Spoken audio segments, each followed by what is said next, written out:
Migrants are today's Holy Family. The effects of neoliberal economics has clearly caught up with this part of the world, and we're living it right now. Countless numbers of Central Americans and Mexicans are making their way north in unprecedented numbers. Our province in central Mexico has been supporting these migrants as they have passed through on their journey. Our province is far away from the U.S. border, about a 22-hour car ride without stopping. We do have one friary outside of Mexico, in the city of El Paso. It's literally right on the other side of the U.S. border. It was originally a theologate and then became the house for postulants in the 80s. The original building still has pretty much the same form.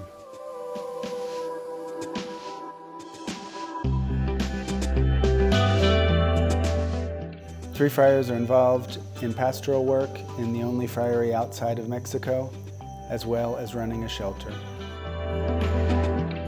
This friary has now been repurposed for a third time, and in conjunction with the Diocese of El Paso, is one of the diocese's 3 shelters for emergency services for immigrants.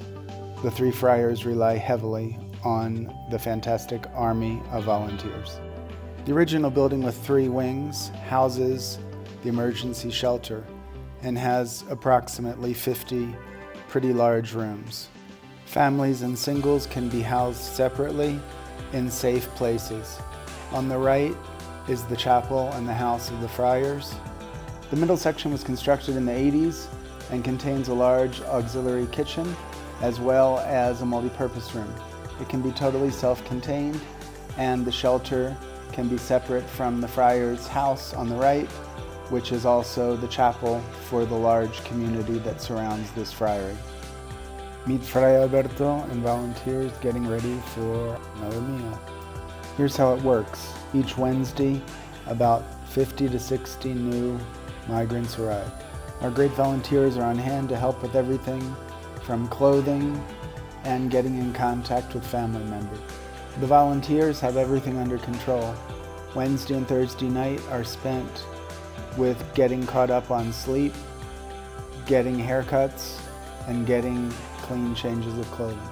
Things get hectic, but as you can see, people can eat family style and be relaxed. Families can stay together.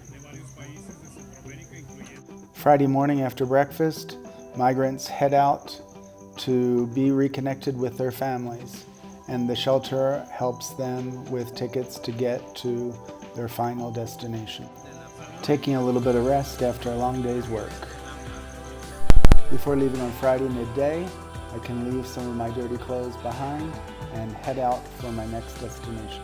The shelter helps get bus tickets and sometimes even airplane tickets to reunite families with their loved ones in the States. The whole process repeats itself on Wednesdays. This is what we do.